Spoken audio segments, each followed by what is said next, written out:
Handa na ba ang inyong mga puso para sa isang kwentong magpapatunay na ang tunay na pag-ibig ay isisilang sa mga hindi inaasahang pagkakataon?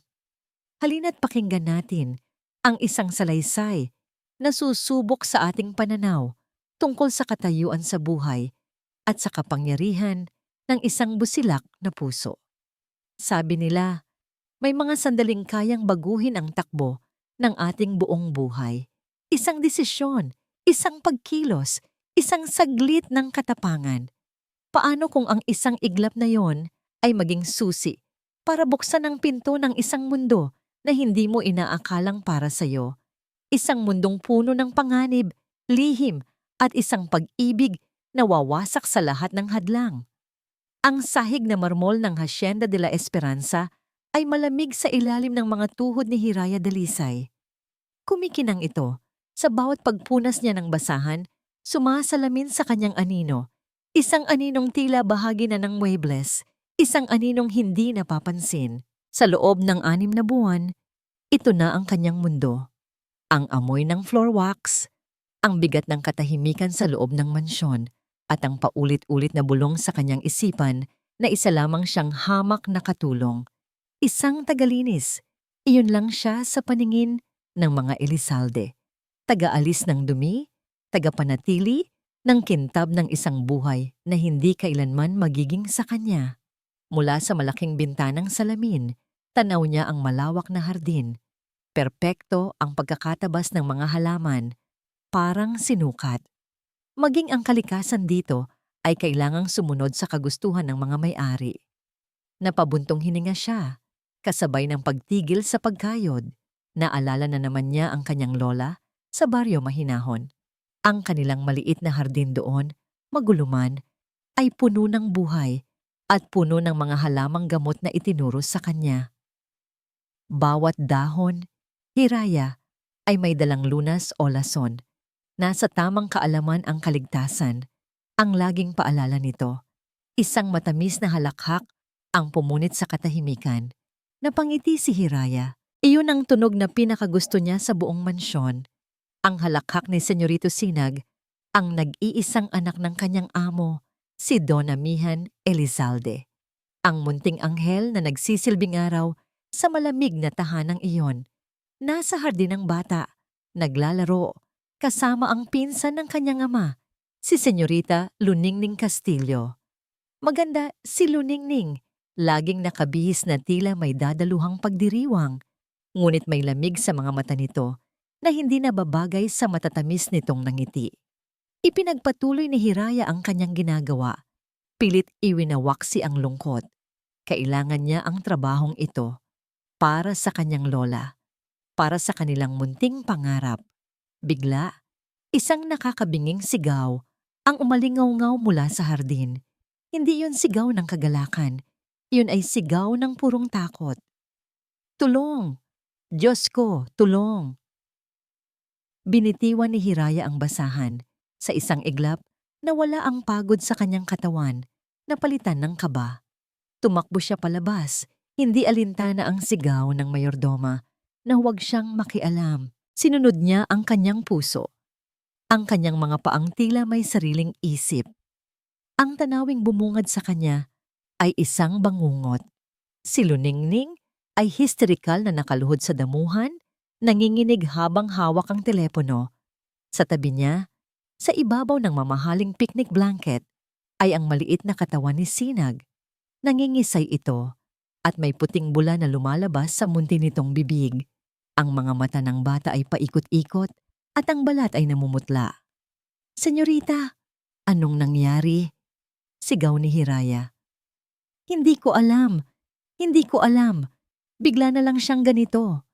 Sagot ni Luningning, patuloy sa pagtipa sa kanyang telepono. Nanginginig ang mga daliri. Ngunit nakita ni Hiraya ang hindi nakita ni Luningoning. Sa tabi ng isang platito ng hiniwang prutas, may mga dahon at bulaklak ng isang pamilyar na halaman. Isang halamang pandekorasyon na nakatanim sa gilid ng hardin. Oleander. Adelpha. Sa kanilang baryo. Ang tinig ng kanyang lola ay biglang umalingaw-ngaw sa kanyang isipan. Malinaw na tila nasa tabi niya. Ang Adelpha Apo ay magandang ngunit mapanlinlang. Ang katas nito, kahit isang patak ay lason. Mabilis kumapit sa puso, mabilis pumatay. Nanginginig ang buong katawan ni Hiraya. Lason, nilason ng bata. Walang ospital na aabot sa oras. Walang ambulansyang makakarating kaagad. Bawat segundo ay mahalaga. Sino lang ba ako? Bulong ng isang bahagi ng kanyang isip. Isa ka lang katulong. Ngunit nang makita niya ang papikit ng mga mata ni Sinag, namatay ang takot sa kanyang puso. Nag-alab ang isang tapang na hindi niya alam na taglay niya. Nilapitan niya ang bata. Itinulak ng bahagya ang hysterical na si Luningning. Tumawag na po kayo ng tulong. Bilisan niyo. Utos niya, ang boses ay nagkaroon ng bigat at autoridad. Ikinulong niya ang maliit na katawan ni Sinag sa kanyang mga braso. Sinag, lumaban ka anak. Bulong niya. Ipinasok niya ang kanyang daliri sa bibig ng bata. Sapat lang upang pindutin ang lalamunan nito. Kailangan mailabas ang lason. Kailangan ngayon na. Sa unay walang nangyari. Ngunit hindi siya sumuko. Inulit niya ito. Kasabay ng pagdarasal sa lahat ng santong alam niya. At sa wakas, umubo ang bata. Isang marahas na pag-ubo at kasunod niyon ay ang pagsuka ng lahat ng kinain nito kasama ang mga piraso ng nakalalasong halaman. Nakahinga ng maluwag si Hiraya, ngunit hindi pa tapos ang laban. Niyakap niya ang nanghihinang bata. Hinahaplos ang likod nito. Sakto noon, isang marangyang sasakyan ang humarurot papasok ng tarangkahan at biglang huminto. Bumukas ang pinto at mula roon ay lumabas si Don Amihan Elizalde.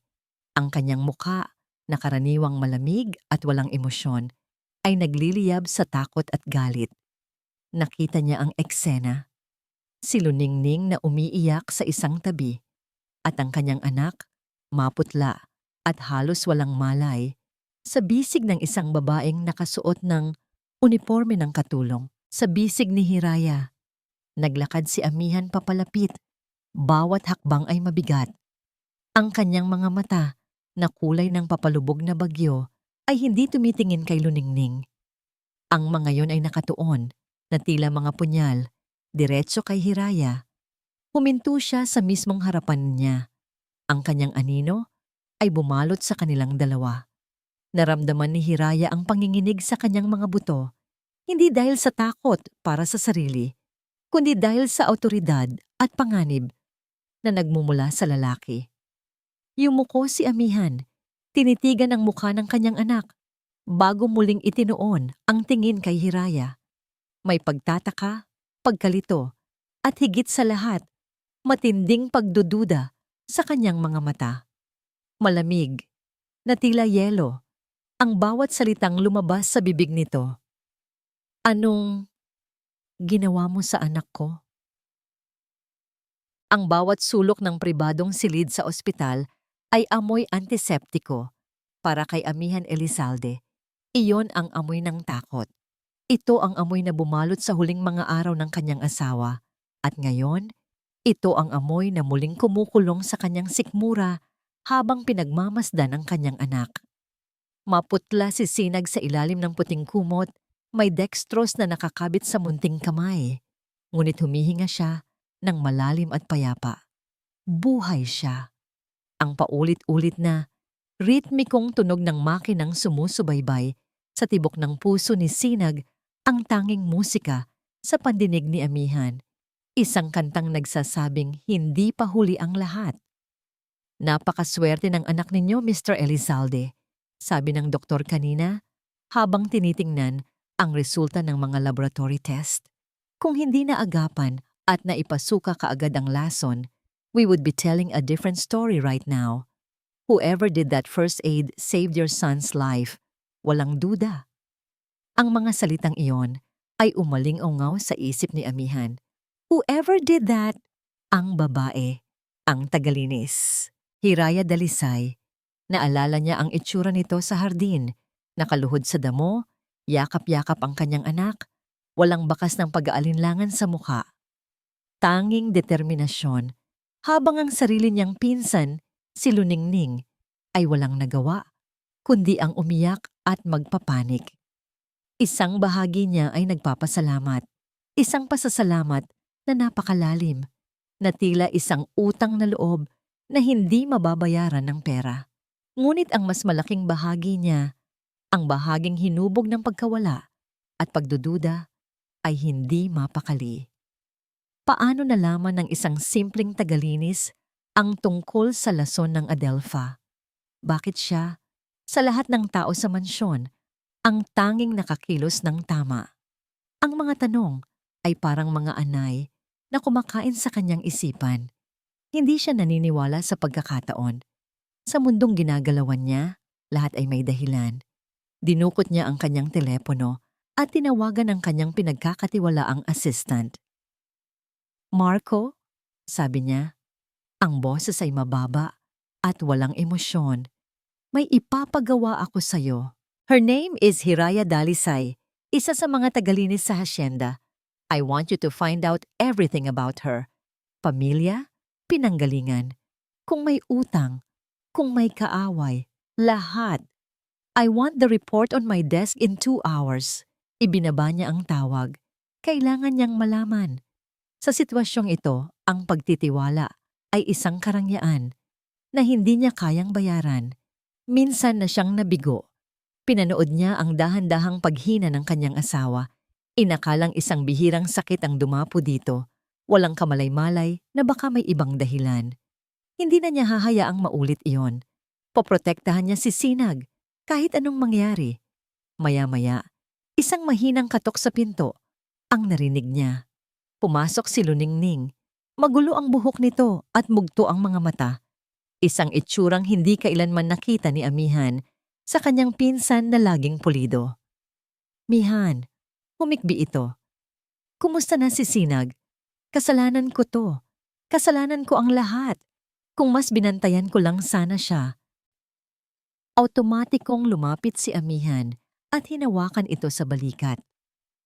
"Ning, stop it. It's not your fault. Aksidente ang nangyari."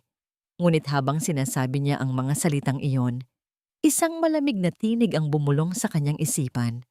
Aksidente nga ba? O kapabayaan? Bakit hindi man lang niya naisip na dalhin agad sa ospital ang bata? Bakit telepono ang una niyang inatupag? "Diyos ko, Mihan, hindi ko kakayanin kung may mangyari sa pamangkin ko." Patuloy nito sa pag-iyak. "Mahal na mahal ko ang batang yan." "Alam ko, Ning. Magpahinga ka na muna," sabi niya. Tinatapik ang balikat nito habang ang isip ay lumilipad sa ibang lugar. Ang pagdududa ay nagsisimula ng magtanim ng ugat.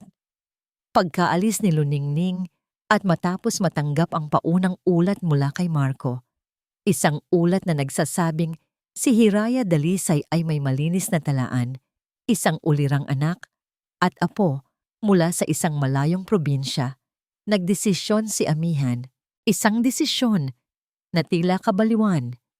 Ngunit para sa kanya, ito ang tanging lohikal na hakbang. Ipinatawag niya si Hiraya sa isang maliit na conference room sa ospital. Pumasok si Hiraya na nakayuko. Ang mga kamay ay magkasalikop sa kanyang harapan. Mukha siyang mas maliit at mas marupok sa ilalim ng artipisyal na ilaw ng silid. "Umupo ka," utos ni Amihan. Ang boses ay formal. Umupo si Hiraya sa dulo ng upuan, tila handang tumakbo anumang oras. Hindi nagpaligoy-ligoy si Amihan. Naglabas siya ng isang folder at inilapag ito sa mesa sa pagitan nilang dalawa. Isang employment contract. "Nailigtas mo ang buhay ng anak ko, Miss Dalisay." Simula niya, tinititigan ito ng diretso sa mata. "Hindi ko yun makakalimutan at hindi ko alam kung paano mo nagawa yon, pero sa ngayon, hindi na yon ang mahalaga." Huminga siya ng malalim. Ang mahalaga ay nasa panganib pa rin si Sinag at sa lahat ng tao sa mansyon ko, sa lahat ng taong binabayaran ko para maglingkod at maging matapat. Ikaw lang ang kumilos. Ikaw lang ang nagpakita ng tapang at tamang pag-iisip. Itinulak niya ang kontrata palapit dito. I want you to be Sinag's personal nanny. Wala kang ibang gagawin kundi ang alagaan siya. Siguraduhin na ligtas siya. Babantayan mo siya 24 oras. You will eat what he eats. You will stay where he stays. Walang lalapit sa kanya nang hindi mo nalalaman. Nanlaki ang mga mata ni Hiraya. Ibinaba niya ang tingin sa numerong nakasulat sa kontrata. Isang sahod na 10 beses na mas malaki sa kinikita niya ngayon. Sapat na para maipagamot ang kanyang lola at makapagpatayo ng maliit na bahay. Napalunok siya. Sir, hindi po ako kwalipikado. Tagalinis lang po ako. You are qualified enough to save his life. Putol ni Amihan. That's the only qualification I need right now. Ikaw ang tanging tao na sa tingin ko sa ngayon ay mapagkakatiwalaan ko sa tabi ng anak ko. Natulala si Hiraya, hindi makapaniwala sa naririnig. Ang alok ay isang pangarap. Ngunit ang kaakibat na responsibilidad ay isang bangungot. Ang mga mata ni Don Amihan ay matalim, nag-uutos at puno ng desperasyon ng isang amang gagawin ang lahat para sa kanyang anak. Sir, pag-iisipan ko po. Halos pabulong na sabi ni Hiraya. Wala nang dapat pag-isipan, mariing sabi ni Amihan. Ang boses ay nag-iwan ng walang puwang para sa pagtanggi. Nakita niya ang pag-aalinlangan sa mukha nito. Kaya idinagdag niya ang huling kondisyon, ang huling piraso ng kanyang plano. At kailangan mong lumipat sa loob ng mansyon, sa kwartong katabi ng nursery. Agad-agad. Ang silid na ibinigay kay Hiraya ay mas malaki pa sa buong salas ng bahay nila sa baryo Mahinahon. Ang kama ay malambot na tila ulap. Ang mga kurtina ay makapal at bumabagsak na parang talon. At may sarili siyang banyo na kumikinang sa kaputian. Para siyang isang maya na naligaw sa hawla ng agila. Maganda, ngunit nakakapanikip ng dibdib. Sa unang gabi niya, halos hindi siya nakatulog. Bawat kaluskos sa labas ng pinto ay nagpapakaba sa kanya. Inilipat niya ang kanyang mga gamit. Iilang piraso ng damit na nakatupi sa isang lumang bag at inilagay sa malaking aparador na gawa sa nara. Pakiramdam niya ay isang panlilibak ang lawak ng espasyo para sa kakarampot niyang pag-aari. Para kay Sinag, bulong niya sa sarili. Isang mantra na inuulit-ulit niya para kay Lola. Iyon ang 2 pangalang nagbibigay sa kanya ng lakas upang harapin ang bagong mundong ito. Kinabukasan, nagsimula ang kanyang tunay na tungkulin. Matapos makalabas ng ospital, si Sinag ay matamlay pa rin. Laging nakahiga. Matatakutin ang mga mata. Ang ibang mga kasambahay ay umiiwas sa kanya. Bumubulong-bulong sa mga sulok. Para sa kanila, si Hiraya ay ang katulong na biglang sinuwerte, isang anay na umakyat sa mataas na puno. Ngunit wala siyang oras para isipin sila. Ang tanging mahalaga ay ang batang nasa kanyang pangangalaga. Sa halip na mga mamahaling laruan, umupo si Hiraya sa tabi ng kama ni Sinag at sinimulan itong kwentuhan. Mga kwento ng matapang na langgam na bumuhat ng 10 beses na mas mabigat sa kanya. Mga alamat tungkol sa pinagmulan ng mga bituin na itinuro sa kanya ng kanyang lola. At pagkatapos, kinantahan niya ito. Isang simpleng oyayi mula sa kanilang baryo. Isang himig na paulit-ulit niyang naririnig noon tuwing dapit hapon. Dandansoy, bayaan ta ikaw, pauli ako sa payaw. Dahan-dahan, ang takot sa mga mata ni Sinag ay napalitan ng pag-usisa. Tinitigan siya nito, pinakikinggan ang kanyang malambing na tinig. Pagkalipas ng ilang oras, sa kauna-unahang pagkakataon mula nang mangyari ang insidente, ngumiti ang bata. Isang maliit, mahinang nangiti. Ngunit para kay Hiraya, iyon ay sinliwanag ng araw. Hinawakan ni Sinag ang kanyang daliri, gamit ang munti nitong kamay. At sa sandaling iyon, naramdaman ni Hiraya ang isang koneksyon na higit pa sa pagiging tagapag-alaga. Ito ay pagmamahal, Hindi lahat ay natutuwa sa pagbabagong ito. Ano ba yung mga kinakanta mo sa bata? Baka kung anong isipin niyan paglaki. Puna ni Luningning isang hapon nang datnan silang dalawa sa nursery. Nakataas ang kilay nito at ang mga mata ay mapanuri. May mga educational apps sa tablet, iyon ang gamitin mo. Mas moderno at mas may matututunan siya. Mahinahon, ngunit may diin, sa boses na sumagot si Hiraya. Ito po ang nagpapakalma sa kanya, senyorita. At mas gusto ko pong naririnig niya ang boses ng tao kaysa sa boses ng makina. Isang sarkastikong ngiti ang gumuhit sa labi ni Luningning. Talaga? At sino ka para magdesisyon kung ano ang mas mabuti para sa pamangkin ko? Huwag mong kalimutan, Hiraya. Kahit anong titulo pa ang ibigay sa iyo ni Mihan, katulong ka pa rin dito. Ang mga salita ay tumusok na parang tinik sa puso ni Hiraya, ngunit hindi niya ipinakita. Hinaplos niya ang buhok ni Sinag at tinitigan si Luningning ng diretsyo. Ang trabaho ko po ay siguraduhin ang kaligtasan at kapakanan ni Senyorito Sinag. At iyon po mismo ang ginagawa ko. Hindi nakasagot si Luningning. Nag-iwan lang ito ng isang masamang tingin bago tumalikod at padabog na umalis. Naramdaman ni Hiraya ang panginginig ng kanyang mga kamay pagkaalis nito. Alam niyang may kaaway na siya sa loob ng mansyon. Isang gabi, hating gabi na nang umuwi si Amihan mula sa opisina. Ang buong bahay ay tahimik. Pagod na pagod siya. Ang isip ay puno ng mga problema sa kumpanya at ng patuloy na investigasyon sa nangyari kay Sinag. Dumaan siya sa nursery para silipin ang anak. Inaasahan niyang makikita ang bata na mahimbing na natutulog at ang bagong yaya ay nasa sarili na nitong kwarto. Ngunit hindi iyon ang nakita niya. Ang ilaw mula sa hallway ay nagbigay ng malambot na liwanag sa loob ng silid. Nakabukas ang pinto. At doon, sa isang silyang hinila niya palapit sa kuna, nakaupo si Hiraya. Tulog na tulog ito. Ang ulo ay nakasandal sa gilid ng kuna. Ang isang kamay ay nakapasok sa pagitan ng mga rehas, malapit sa likod ng natutulog na si Sinag. Huminto si Amihan sa may pintuan. Hindi gumagalaw. Pinanood niya ang eksena. Ang paghinga ni Hiraya ay malalim at pagod. Ngunit kahit sa pagtulog, ang kanyang postura ay mapagbantay. Ang kanyang presensya ay tila isang kalasag sa paligid ng kanyang anak. Sa loob ng maraming araw, ang puso ni Amihan ay isang buhol ng galit, takot at pagdududa. Ngunit sa sandaling iyon, habang tinititigan ng dalawang taong pinakamahalaga sa kanya ngayon, nakaramdam siya ng isang bagay na matagal nang nawala.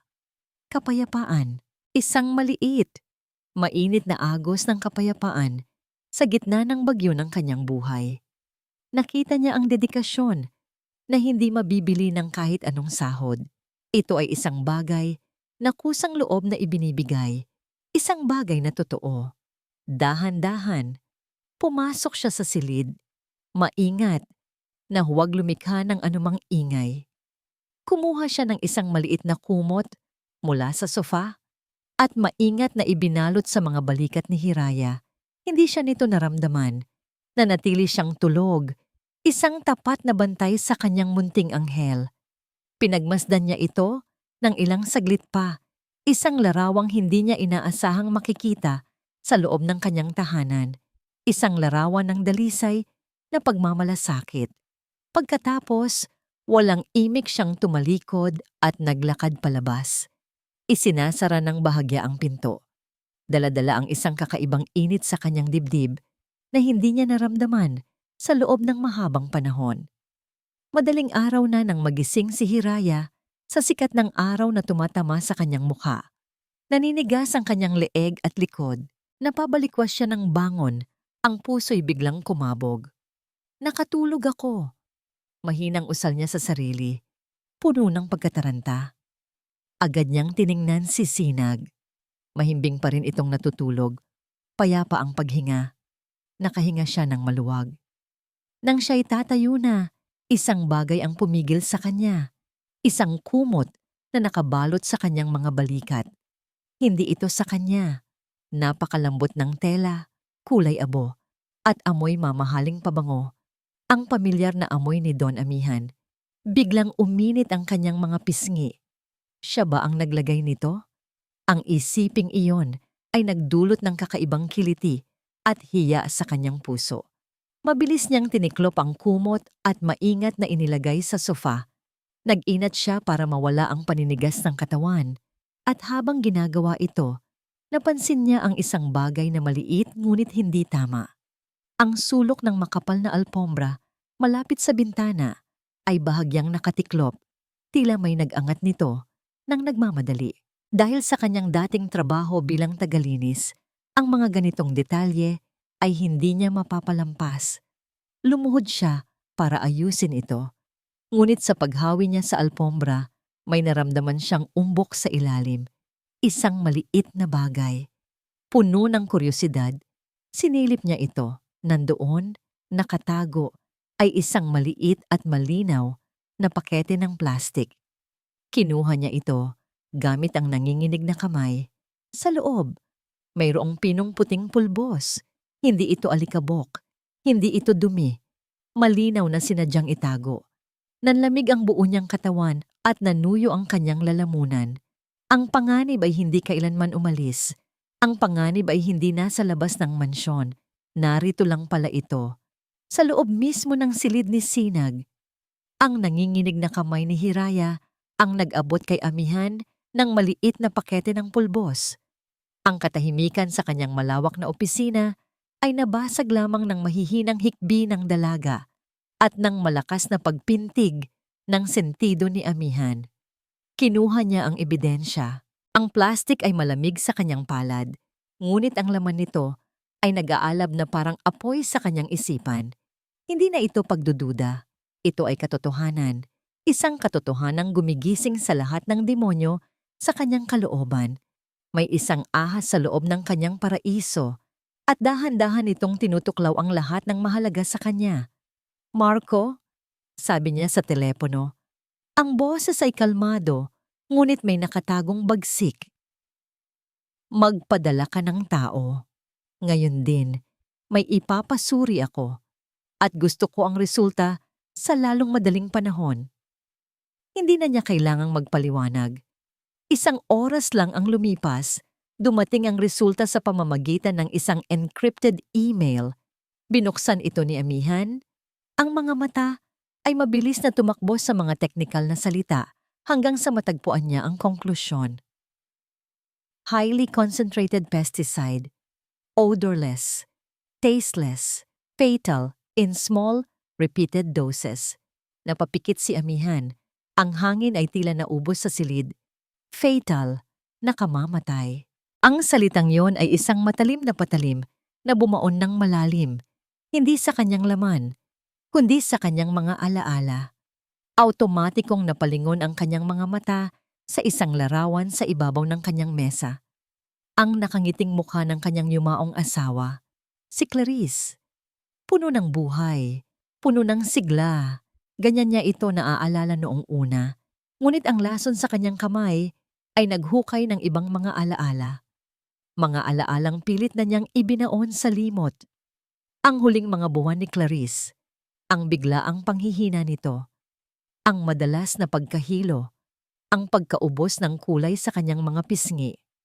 Sinabi ng mga doktor na ito ay isang bihirang autoimmune disease, isang sakit na walang lunas at walang malinaw na pinagmulan. Tinanggap niya iyon. Nagluksa siya sa kawalang kapangyarihan ng siyensya. Ngunit ngayon, dizziness, weakness, slow deterioration. Ang mga sintomas ay naglalaro sa kanyang isipan, bumubuo ng isang nakakakilabot na tanong. Paano kung hindi sakit ang pumatay sa kanya? At sino ang laging nasa tabi ni Clarice nung mga panahong yon? Nagdadala ng tsa, nag-aabot ng gamot, nag-aalok ng tulong? Si Luningning. Laging si Luningning, ang pinsan niyang puno ng pagmamalasakit. Isang nakasusuklam na hinala, ang gumapang sa kanyang sistema, malamig at makamandag.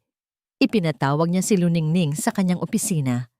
Pumasok ito na may ngiti, ngunit naglaho yon nang makita ang madilim na anyo sa mukha ni Amihan. "Mihan, may problema ba?" "May nakapasok sa nursery kagabi," sabi niya. Pinapanood ang bawat galaw, bawat pagkurap ng mga mata nito. Ang reaksyon ni Luningning ay mabilis at dramatiko. Nanlaki ang mga mata nito at napahawak sa bibig. "Ano? Oh my God! Ligtas ba si Sinag? May kinuha ba sila?" "Ligtas si Sinag," sagot ni Amihan. Hindi inaalis ang tingin. Pero may iniwan sila. Isang bagay na hindi dapat nandoon. Nakita niya ang panandaliang pagkatigagal sa mga mata nito bago ito muling napalitan ng pagkataranta. Isang bagay?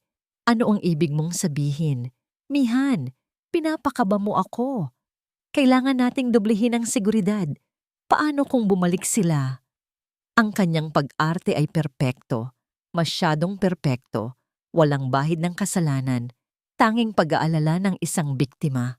Ngunit para kay Amihan, ang sobrang pag-arte ay isang anyo na rin ng pag-amin. "Ako na ang bahala doon," malamig niyang sabi. "Maaari ka nang umalis." Nang makalabas si Luningning, alam na ni Amihan ang kailangan niyang gawin.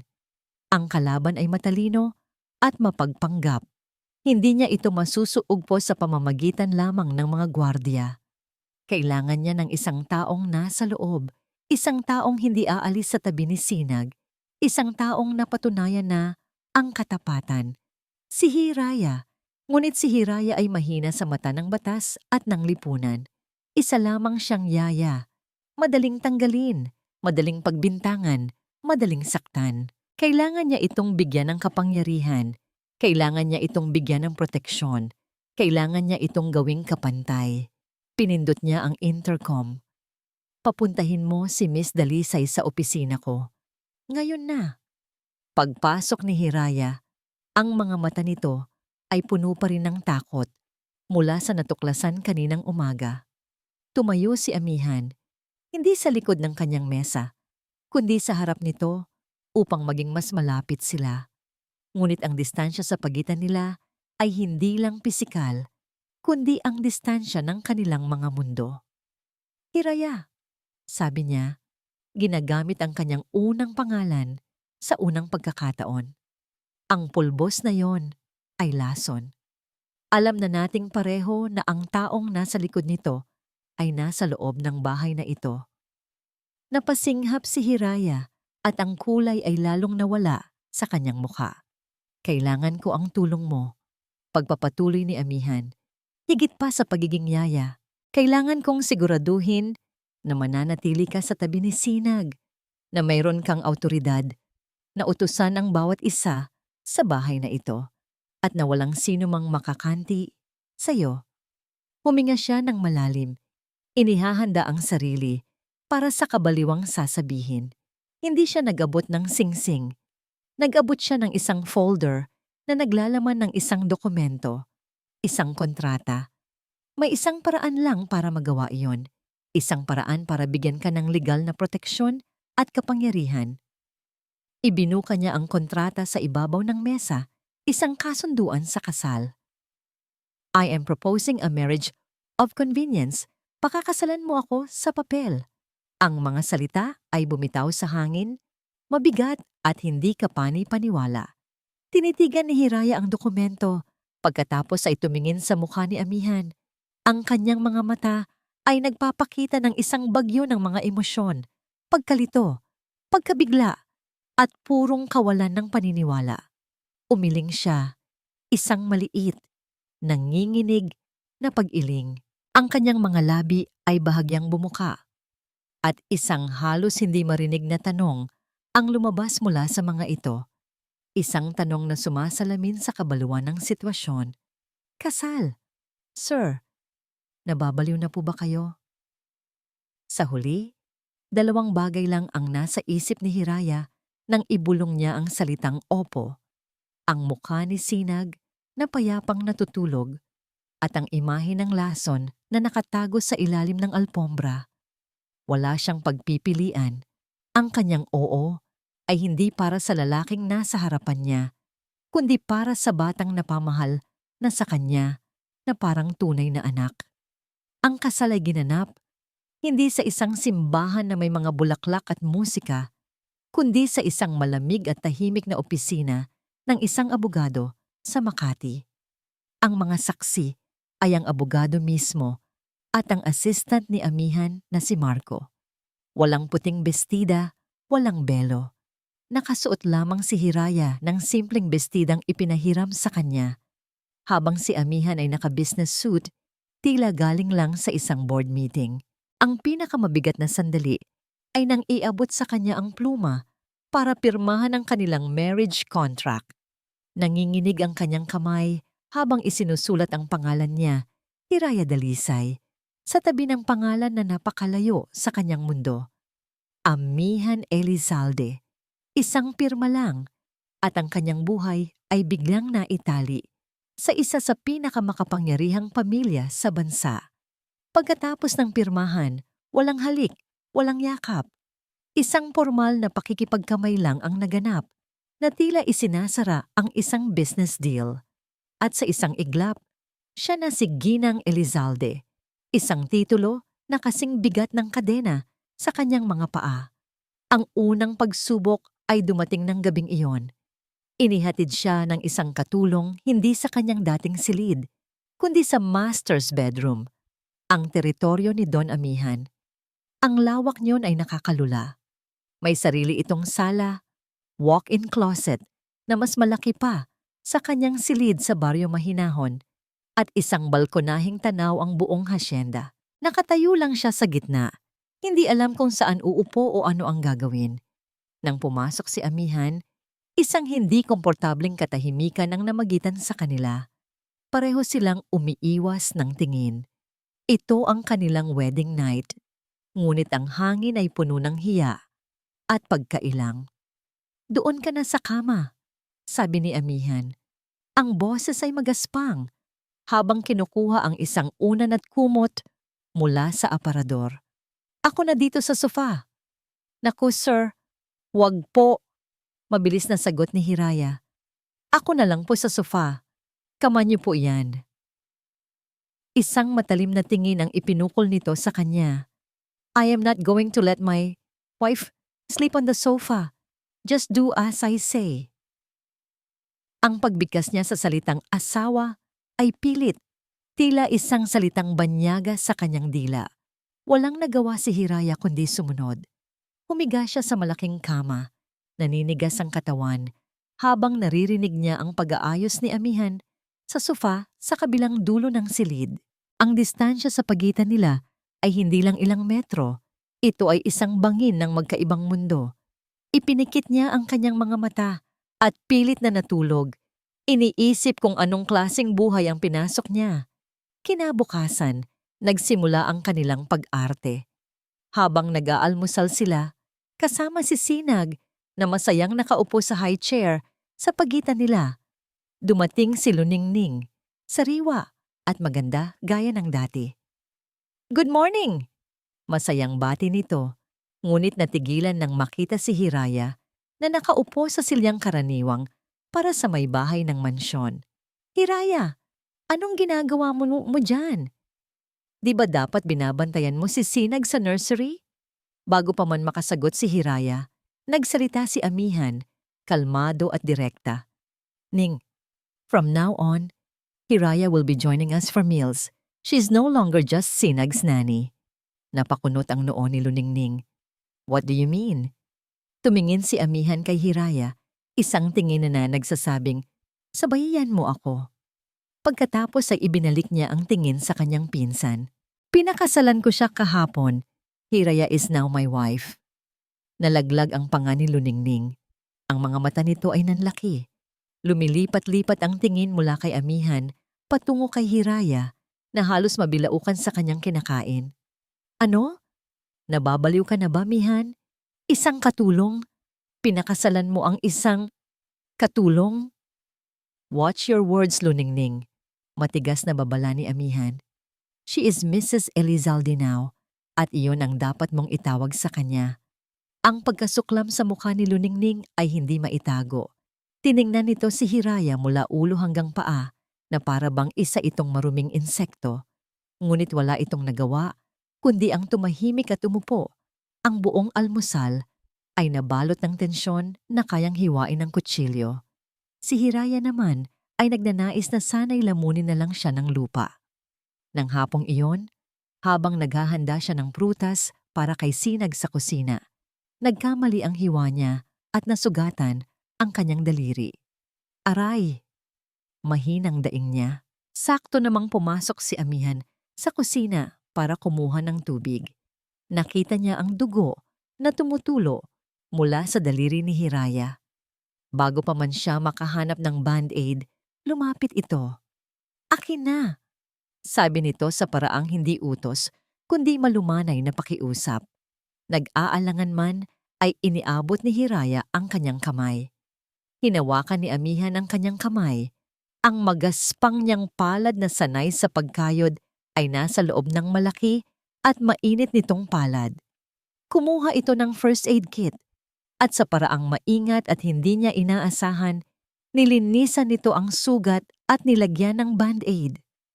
Sa mga sandaling iyon, napapakalapit nila sa isa't isa. Naamoy ni Hiraya ang pabango nito.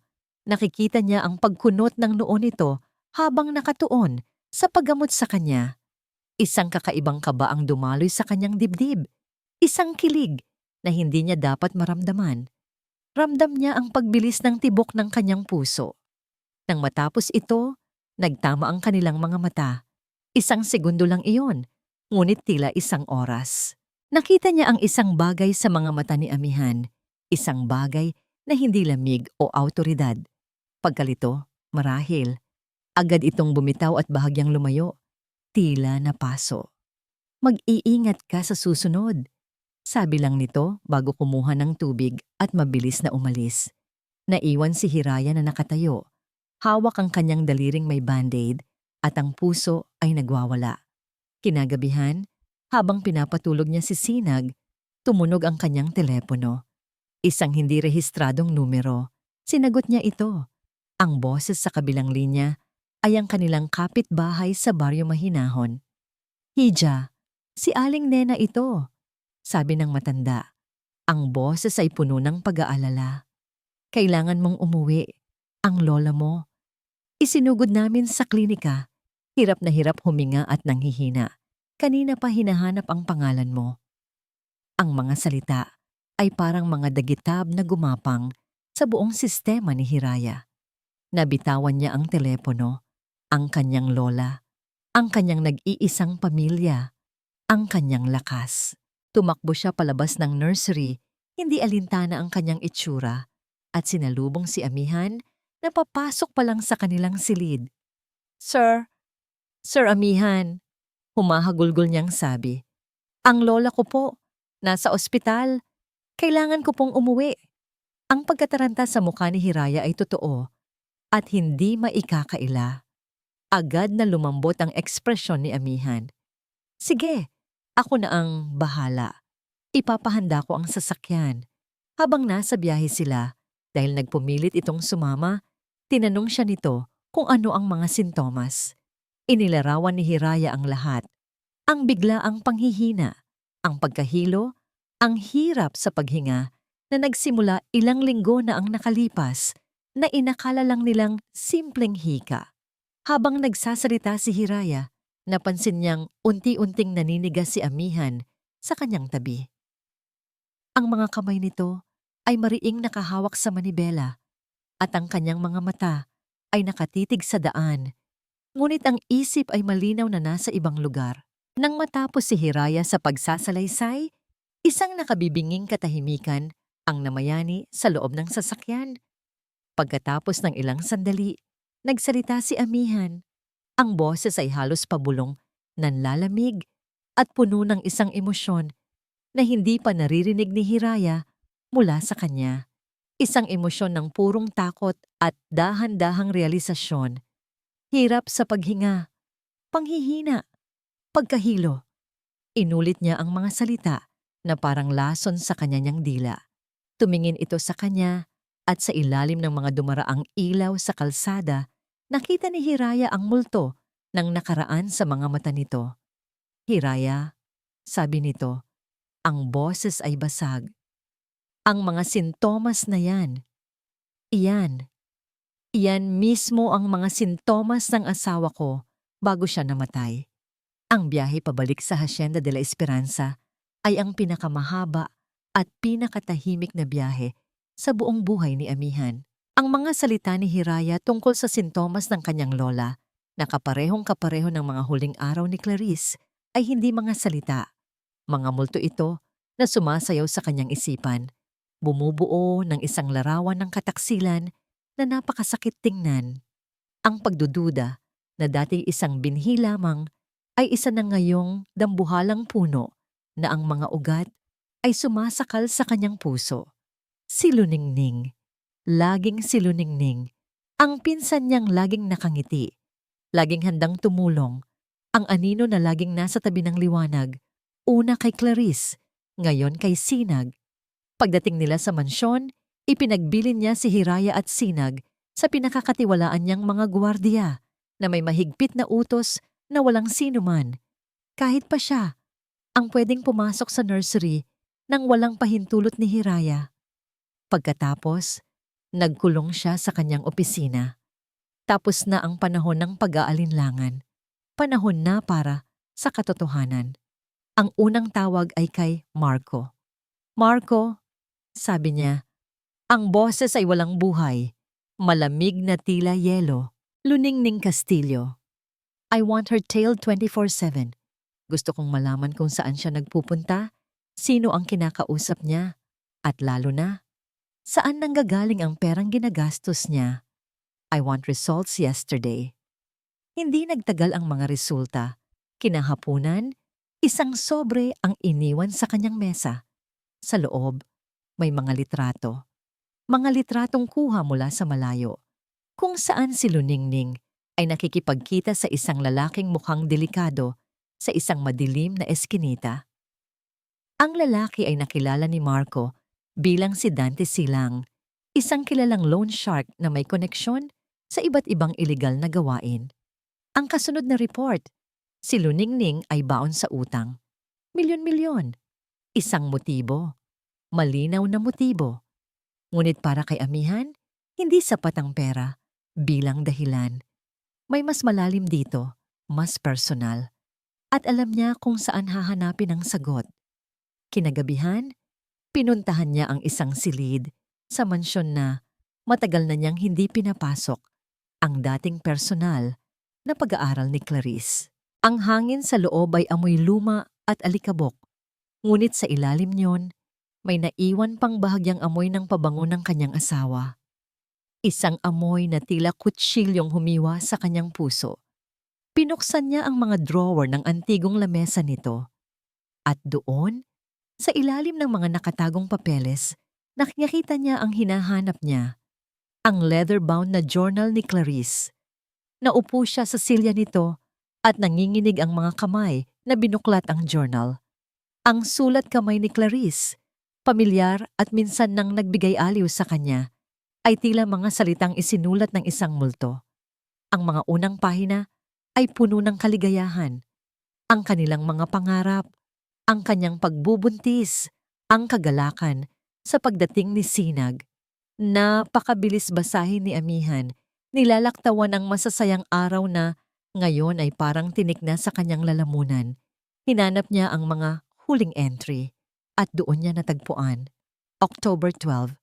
"I feel so tired today. Parang kinakain ng lupa ang lakas ko. Mabuti na lang andyan si Ning. She's so thoughtful. May dinala siyang special herbal tea. Pampalakas daw. Sana gumana." Napahigpit ang hawak ni Amihan sa journal. Nagpatuloy siya sa pagbabasa. October 19. "The tea tastes a bit bitter, but Ning insists it's good for me." Sabi niya, galing pa daw sa isang sikat na herbolaryo. Pero parang mas lalo akong nanghihina pagkatapos kong inumin. Siguro dahil lang talaga sa sakit ko. Mihan looks so worried. Ayokong nakikita siyang ganyan. November 5. Nahihilo na naman ako. Ning is always here. Minsan, nakikita ko ang lungkot sa mata niya para sa akin. Pero minsan, may iba akong nakikita. Isang bagay na hindi ko maintindihan. Parang pananabik? Siguro guni-guni ko lang. Masyado na yata akong paranoid. Iyon na ang isa sa mga huling entry. Sinara ni Amihan ang journal. Ang hangin ay umalis sa kanyang mga baga. Ang herbal tea. Ang sobrang pag-aalaga. Ang lahat ng piraso ng palaisipan ay naglalaglagan sa kanilang mga lugar. Bumubuo ng isang imahe ng karumaldumal na kataksilan. Isang galit na hindi niya panaramdaman kailanman. Isang malamig, tahimik, at nakamamatay na galit ang nagsimulang kumulo sa kanyang dugo. Kasabay niyon ay ang matinding paninisi sa sarili. Bakit hindi ko nakita? Bakit naging bulag ako? Kinabukasan tumawag siya kay Hiraya na nasa probinsya pa rin at nagbabantay sa unti-unti ng bumubuting lola nito.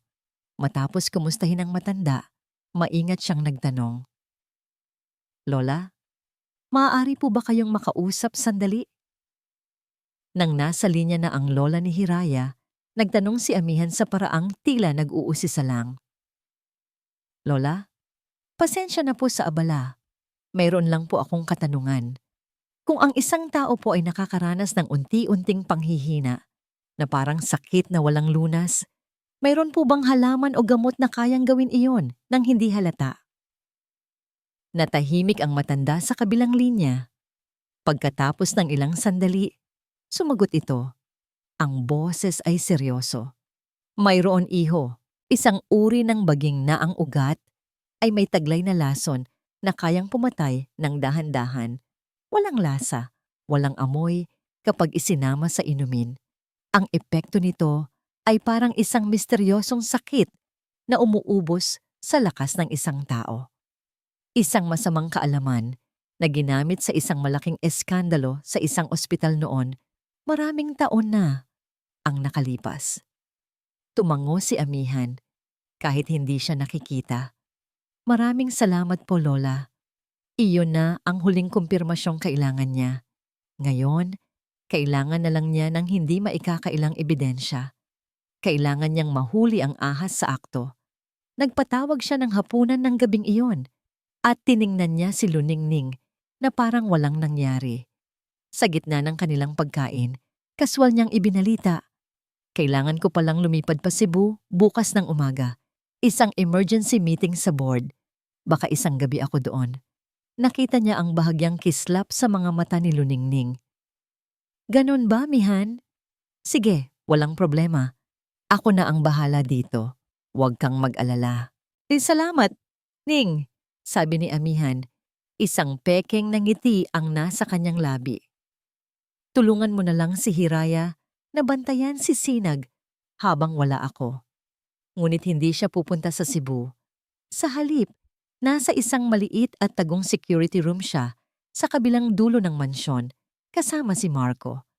Sa harap nila ay mga monitor na nagpapakita ng live feed mula sa mga microcamera na palihim na ipinakabit ni Marco sa kusina at sa loob ng nursery. Lumipas ang mga oras. Ang mansyon ay binalot ng kadiliman at katahimikan. 2:00 ng madaling araw. Tahimik lang silang naghihintay. At pagkatapos, sa isa sa mga monitor, ang nasa kusina, may gumalaw. Isang anino. Dahan-dahang lumabas mula sa dilim. Si Luningning. Nakapajama ito. Dahan-dahang naglalakad na parang isang magnanakaw sa sarili niyang pamamahay. Maingat siyang lumingon sa paligid bago binuksan ang ref. Kinuha niya ang bote ng gatas ni Sinag na inihanda para sa madaling araw. Pagkatapos, mula sa bulsa ng kanyang roba, may dinukot siya. Isang maliit at madilim na bote. Isang vial. Napahigpit ang kamao ni Amihan. Ang kanyang mga mata ay nanlilisik habang nakatitig sa monitor. Maingat na inalis ni Luningning ang takip ng vial. Itinaas niya ito sa ibabaw ng nakabukas na bote ng gatas. Ang kanyang mukha sa itim at puting screen ay walang emosyon, malamig at determinado. Isang patak na lang ang maghihiwalay sa buhay at kamatayan para sa kanyang anak. Bumalik si Hiraya mula sa probinsya ng hapong yon, isang araw bago ang pekeng pag-alis ni Amihan. Ang dala niya ay hindi lang ang magandang balita na ligtas na ang kanyang lola, kundi pati na rin ang mabigat na babala nito. "Mag-iingat ka sa babaeng yan, apo," sabi nito. Tinutukoy si Luningning. Ang taong kayang pumatay ng dahan-dahan ay walang puso. Ang mga salitang yon ay umalingaw-ngaw sa kanyang isipan habang kinakandong niya si Sinag sa nursery bago matulog. Alam niya ang plano. Sinabihan siya ni Amihan, "Huwag kang matakot," sabi nito sa kanya kanina. "Nandito lang ako. Kailangan lang nating mahuli siya." Ngunit paano siya hindi matatakot? Ang babaeng makakasama niya sa ilalim ng isang bubong ay isang demonyong nag-aanyong anghel. Ang bawat ngiti, bawat kilos ni Luningning ay isa ng banta. Nang gabing iyon, hindi natulog si Hiraya. Umupo siya sa madilim na sulok ng nursery. Sa tabi ng pinto, ang puso niya'y dumadagundong sa bawat kaluskos na naririnig. Si Sinag ay mahimbing na natutulog sa kanyang kuna, walang kamalay-malay sa panganib na nag-aabang. Bawat paghinga ng bata ay isang paalala kay Hiraya kung bakit niya ginagawa ito. 2:00 ng madaling araw, narinig niya ito. Isang mahinang tunog ng dahan-dahang pagpihit ng seradura ng pinto ng nursery. Napigil ni Hiraya ang kanyang paghinga. Ito na. Dahan-dahang bumukas ang pinto. Nag-iwan ng isang manipis na guhit ng dilaw na ilaw mula sa hallway. Pagkatapos, pumasok ang isang anino. Ang anino ni Luningning. Sa liwanag na nagmumula sa labas, nakita ni Hiraya ang hawak nito, isang bote ng gatas, at ang determinasyon sa mukha nito. Pinanood niya itong lumapit sa kuna ni Sinag. Ang bawat hakbang ay tila tumatagal ng isang oras. Nakikita niyang bahagyang inalog ni Luningning ang balikat ng natutulog na bata. "Sinag, gising! Milk time!" Bulong nito. Ang boses ay malambing na parang sa isang mapagmahal na tiyahin, ngunit sa pandinig ni Hiraya, ito'y kasinlamig ng kamatayan. Habang itinatapat ni Luningning ang bote sa bibig ni Sinag, iyon na ang hudyat. "Huwag!" Ang sigaw ni Hiraya ay pumunit sa katahimikan. Sa isang iglap, binuksan niya ang ilaw. Ang maliwanag na liwanag ay tila isang pagsabog, at sa gitna niyon ay ang gulat na mukha ni Luningning. Sa sobrang pagkabigla, nabitawan nito ang bote. Bumagsak ito sa makapal na alpombra, hindi nabasag, ngunit tumapon ang laman nito. Isang puting mantsa sa madilim na sahig. "Ha, Hiraya! Anong ginagawa mo? Ginulat mo ako." Manisigaw ni Luningning, sinusubukang bawiin ang kanyang pag-composure. Ngunit hindi na nagpadala si Hiraya sa kanyang pag-arte. Tumayo siya mula sa kanyang pinagtataguan, ang katawan ay nanginginig, ngunit ang mga mata ay nag-aalab sa galit. "Alam ko ang ginagawa mo," sabi niya. Ang boses ay matatag. "Alam ko kung ano ang inilagay mo sa gatas na yan, katulad ng ginawa mo kay Doña Clarice at katulad ng sinubukan mong gawin sa lola ko." Ang pagbanggit sa kanyang lola ang tuluyang sumira sa maskara ni Luningning. Ang pagkukunwari ay nawala, at ang lumabas ay ang tunay niyang kulay. Isang kulay ng kabaliwan at pagkasuklam. Isang nakakakilabot na tawa ang kumawala sa kanyang mga labi. Hindi ito tawa ng kagalakan. Ito ay tawa ng isang taong wala nang itinatago. "Matalino ka pala," sabi ni Luningning. Ang mga mata ay nanlilisik. "Oo, ako nga. Ako ang gumawa ng lahat. Dapat lang sa kanila iyon. Inagaw ni Clarice ang dapat ay sa akin. Ang lalaking pinakamamahal ko. Ang buhay na dapat ay ako ang meron." Lumapit siya ng isang hakbang. "At ikaw?" Dinuro niya si Hiraya. "Isa ka lang basura na pinulot mula sa kung saan. Paano ka nagkaroon ng karapatang angkinin ang pwesto ko? Ang maging ginang Elizalde?" "Dahil hindi ako mamamatay tao," isinigaw ni Hiraya. "Pag-ibig ang tawag dito." Baliw na sigaw ni Luningning. Isang pag-ibig na hindi mo maiintindihan. At kung hindi rin lang siya mapapasakin, walang makikinabang sa kanya. Walang makikinabang sa yaman niya. Sa gitna ng kanyang pagwawala, hindi nila namalayan ang dahan-dahang pagbukas ng pinto sa likuran. Tapos ka na ba, Luningning? Isang malamig at pamilyar na boses ang pumuno sa silid. Ang boses ni Amihan. Natigilan si Luningning. Dahan-dahan siyang lumingon at ang kanyang mukha ay namutla na parang papel. Nakatayo doon si Amihan. Ang mukha ay isang maskara ng yelo. Sa likuran niya, may dalawang unipormadong pulis. Gumuho ang mundo ni Luningning. Napaluhod siya. Ang kanyang pagiging sopistikada ay ganap na naglaho, napalitan ng isang kahabag-habag na pagkatalo. Mihan, hindi totoo ang mga narinig mo. Pinagbibintangan niya lang ako. Narinig ko ang lahat, sabi ni Amihan.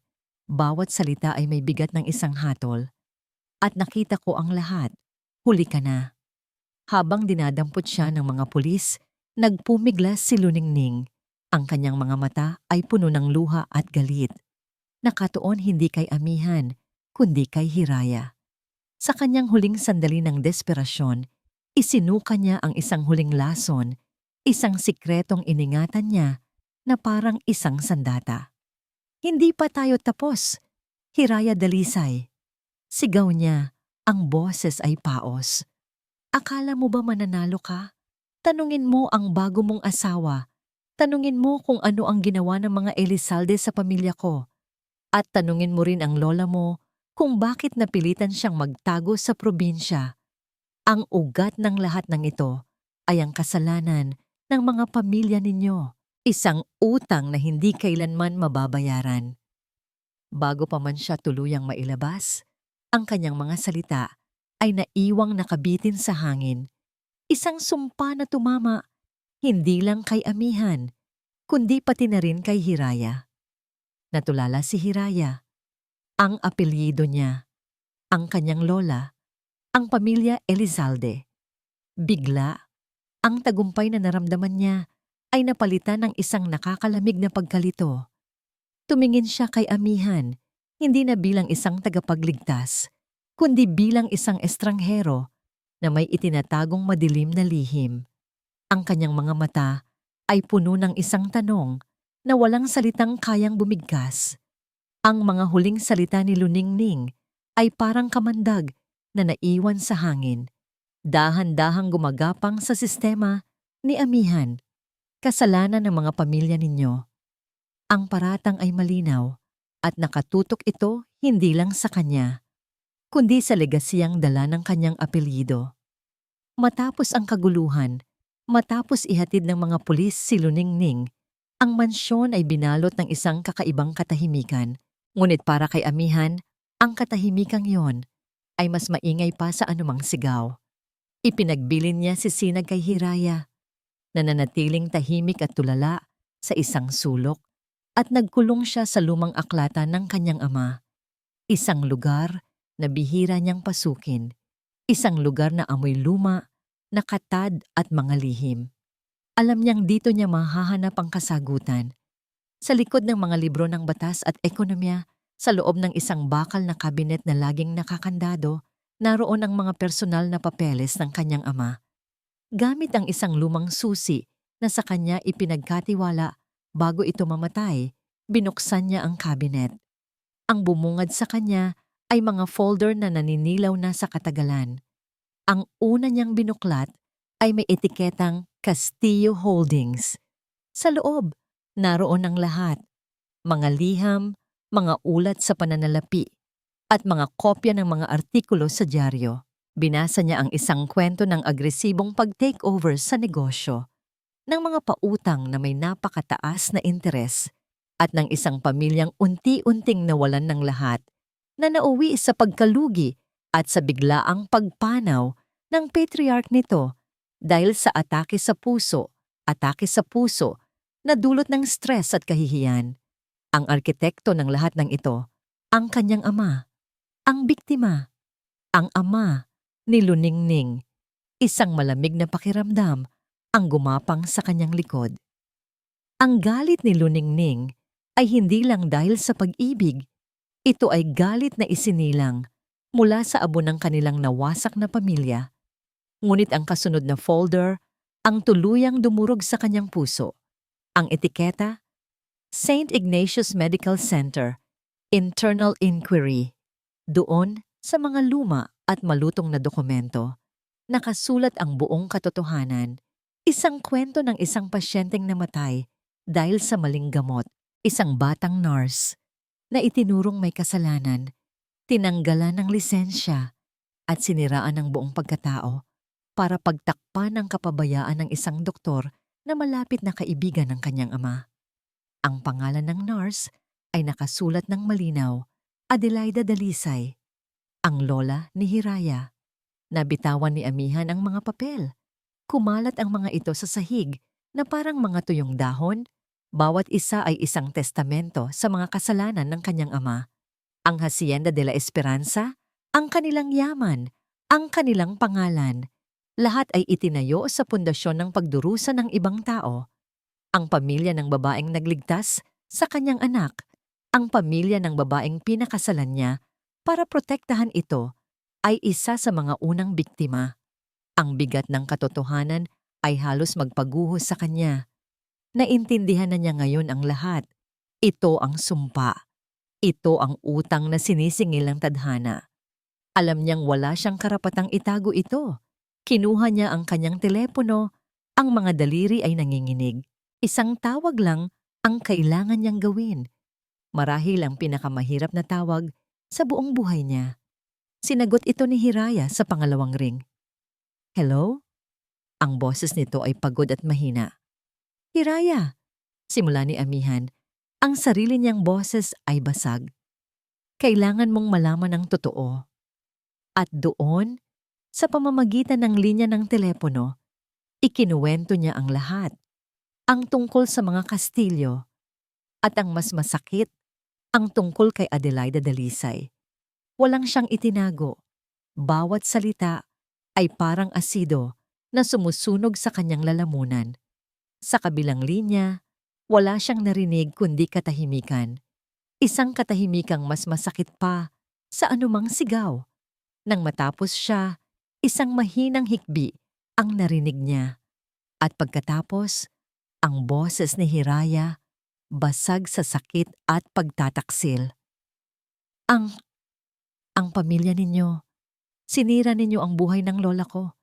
Iyon ang dahilan kung bakit kami naghirap ng ganito. Hiraya, patawarin mo ako. Hindi ko alam. Ngayon alam nyo na, putol nito. At hindi ko kayang manatili sa bahay na ito. Hindi ko kayang tumingin sa'yo. Ang bawat sulok ng mansyon na ito, dugo at luha ng pamilya ko, ang ipinampatayo dyan. Kinabukasan, habang si amihan ay nakatayo sa bintana ng kanyang opisina, tulala at walang magawa, pinanood niya ang isang sasakyan na papalabas ng gate. Sa loob, kasama ang kanyang lola na personal niyang sinundo, ay si Hiraya. Hindi man lang ito lumingon pabalik. Naiwan si amihan sa gitna ng kanyang malawak at tahimik na mansyon. Nakuha na niya ang hustisya para sa kanyang unang asawa. Nailigtas na niya ang kanyang anak mula sa kamatayan. Ngunit sa proseso, nawala sa kanya ang babaeng nagsimula ng maghilom sa kanyang puso. Nawala sa kanya ang pag-asang magkaroon muli ng isang buong pamilya dahil sa mga kasalanan ng kanyang ama. Para siyang nanalo sa digmaan, ngunit natalo sa buhay. Habang nakatitig siya sa kawalan, ang kanyang puso ay puno ng pagsisisi. Tumunog ang kanyang personal na telepono. Isang hindi pamilyar na numero. Sino to? Sagot niya. Ang boses ay pagod. Isang magaspang at mapanuyang tawa ang sumagot mula sa kabilang linya. Mr. Elizalde, Dante Silang. Baka gusto mong malaman na hawak ko ngayon ang isang bagay na napakahalaga sa'yo. Nanlamig ang buong katawan ni amihan. Anong pinagsasabi mo? Ang tagapagmana mo, sabi ng boses. Ang munting prinsipe, nasa akin si Sinag. Kung gusto mo siyang makitang buhay ulit, Iuurong mo ang lahat ng kaso laban kay Luningning at ililipat mo sa pangalan ko ang 50% ng Elizalde Corporation. Huwag kang tatawag ng pulis. Isang maling galaw mo lang, ibabalik ko sa iyo ang anak mo ng pira-piraso. Ang boses ni Dante Silang sa telepono ay parang lason na direktang ibinuhos sa tenga ni Amihan. Sa isang iglap, ang bigat ng kasalanan ng kanyang ama ay napalitan ng isang mas primal na pakiramdam, ang purong takot ng isang amang malapit ng mawalan ng anak. Ang kanyang yaman, ang kanyang kapangyarihan, lahat ay naging abo. Sa harap ng banta sa buhay ni Sinag, siya ay walang silbi. "Huwag mong gagalawin ang anak ko," sabi niya. Pilit pinatatatag ang boses na nagbabantang mabasag. "Ibibigay ko ang lahat. Pera, kumpanya, lahat. Huwag mo lang siyang sasaktan." Isang halakhak ang isinagot ni Dante. "Alam ko. Hintayin mo ang tawag ko para sa mga detalye." At ibinaba nito ang telepono. Naiwan si Amihan na nakatitig sa kawalan. Ang kanyang mundo ay gumuho sa pangalawang pagkakataon. Napasuntok siya sa pader, hindi alintana ang sakit. Ang kanyang pagkakamali. Hinayaan niyang umalis si Hiraya. Hinayaan niyang maging bukas ang kanyang depensa. At ngayon, si Sinag ang nagbabayad ng halaga. POV Hiraya Dalisay. Sa maliit na bahay ng kanilang kapitbahay sa Baryo Mahinahon, yakap ni Hiraya ang kanyang lola. Payapa na ang kanyang kalooban, kahit pa sariwa pa ang sugat ng katotohanang natuklasan niya. Ngunit habang pinapanood niya ang balita sa lumang telebisyon, isang report tungkol sa pag-aresto kay Luningning Castillo, isang pamilyar na pangalan ang binanggit, Dante Silang, isang person of interest na posibleng kasabwat. Biglang bumilis ang tibok ng puso ni Hiraya. Naalala niya ang isang pagkakataon, linggo bago ang insidente ng paglason, nang madaanan niya si Luningning na may kausap sa telepono. Galit ito. "Wala akong pakialam, Dante," sigaw nito. "Dalhin mo ang pera sa dating bodega malapit sa pier. Kung hindi, malalaman ng lahat ang mga sikreto mo." Isang bodega malapit sa pier. Ang alaala ay tila isang kidlat na gumuhit sa kanyang isipan. Sakto noon, tumunog ang kanyang telepono. Ang mayordoma ng mansyon humahagulgol. "Ginang Hiraya, tulong! Si Senyorito Sinag. Kinuha siya. Dinukot po siya." Ang mga salita ay tila isang martilyong pumukpok sa kanyang dibdib. Nawala ang lahat ng sakit, lahat ng galit, lahat ng pag-aalinlangan. Ang tanging natira ay ang imahe ng mukha ni Sinag, ang ngiti nito, ang paghawak ng munti nitong kamay sa kanyang daliri. Tumayo siya, puno ng isang determinasyon na mas matindi pa kaysa noong iligtas niya ang bata sa hardin. Hinalikan niya ang kanyang lola. "Lola, kailangan ko pong bumalik." POV Amihan Elizalde. Nakatayo si Amihan sa gitna ng kanyang opisina, parang isang haring nawalan ng kaharian nang bumukas ang pinto. Pumasok si Hiraya, ang muka ay basang-basa sa luha, ngunit ang mga mata ay nag-aalab. Ang kanyang presensya ay parang isang bagyo at isang kanlungan ng sabay. "Nasaan siya?" tanong nito. Ang boses ay hindi sa isang dating katulong, kundi sa isang ina. "Hiraya, narinig ko ang balita." Putol nito, lumalapit sa kanya. Ang lahat ng pader na itinayo ng kasaysayan sa pagitan nila ay gumuho sa isang iglap. "Wala akong pakialam sa kasalanan ng ama mo. Wala akong pakialam sa nakaraan. Ang mahalaga sa akin ay ang anak ko. Hindi ko hahayaang may mangyari sa anak ko." Ang mga salitang "anak ko" ay tumama kay Amihan ng may bigat at ginhawa. Sa sandaling iyon, hindi sila dalawang taong pinaghiwalay ng kasaysayan. Sila ay dalawang magulang na may iisang layunin. "Alam ko kung nasaan siya," sabi ni Hiraya. Ang boses ay puno ng katiyakan. Isang bodega malapit sa pier. POV Hiraya and Amihan. Alternating. Ang gabi ay madilim at ang hangin ay amoy alat at kalawang. Nakatago sila sa likod ng isang van ng pulis, ilang metro mula sa isang luma at kinakalawang na bodega. Pinangunahan ni Amihan ang pagpaplano kasama ang hepe ng pulisya. Ang kanyang boses ay kalmado at puno ng awtoridad. Ngunit sa loob, ang puso niya ay parang sasabog. Ako ang papasok na pain, sabi ni Amihan sa hepe. Kakausapin ko si Dante. Sa oras na makuha ko ang atensyon niya, iyon ang hudyat para pumasok kayo. Tumingin siya kay Hiraya. Ikaw, kailangan kong manatili ka dito.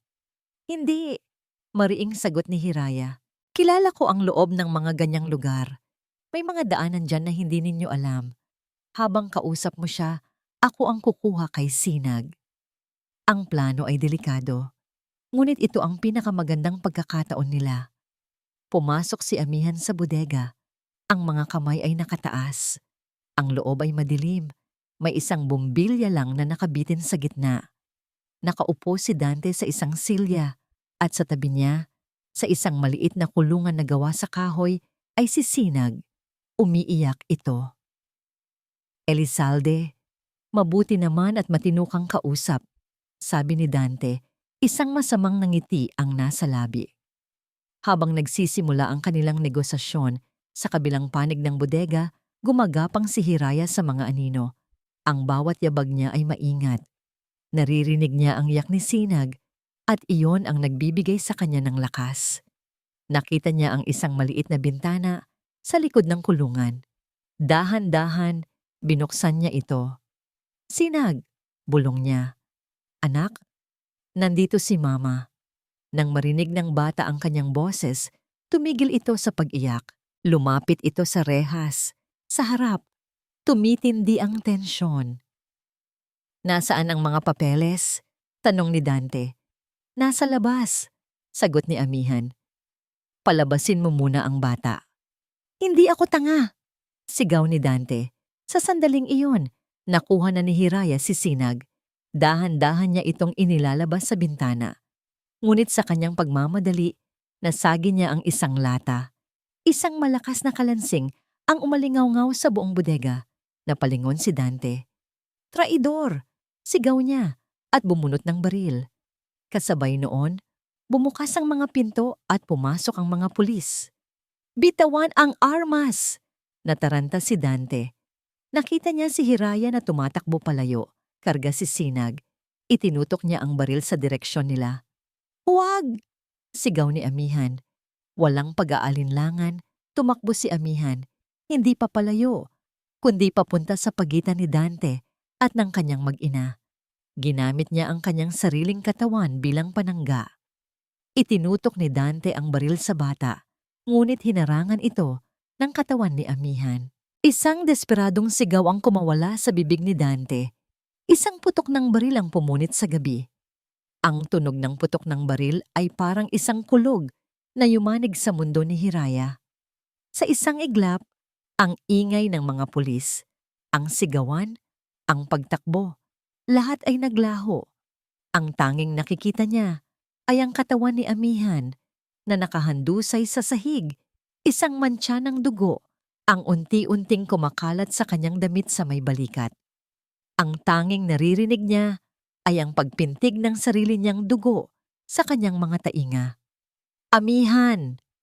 Ang sigaw na kumawala sa kanyang lalamunan ay puno ng sakit at takot na hindi niya kailanman naramdaman. Ang mga sumunod na sandali ay malabo. Isang mabilis na pagkakasunod-sunod ng mga imahe. Ang pagdakip kay Dante Silang, ang mga paramedic na pumapalibot kay Amihan, ang pag-iyak ni Sinag na niyakap niya ng mahigpit. Ngunit sa lahat ng kaguluhan, isa lang ang malinaw sa kanya. Kailangan niyang makarating sa tabi ni Amihan, sa ospital. Ang bawat minuto ng paghihintay ay parang isang walang hanggang parusa. Ngunit nang lumabas ang doktor at sinabing, "The bullet went clean through his shoulder. He lost a lot of blood but he will live. He's a very lucky man." Ang bigat na nakadagan sa dibdib ni Hiraya ay gumaan at napalitan ito ng mga luhang hindi na niya napigilan. Sa loob ng pribadong silid, Ang tanging maririnig ay ang tahimik na tunog ng makinang sumusubaybay sa tibok ng puso ni Amihan. Nakaupo si Hiraya sa tabi ng kama, ang dalawang kamay niya ay mahigpit na nakahawak sa isang kamay nito. Hindi niya ito binitawan mula pa kanina.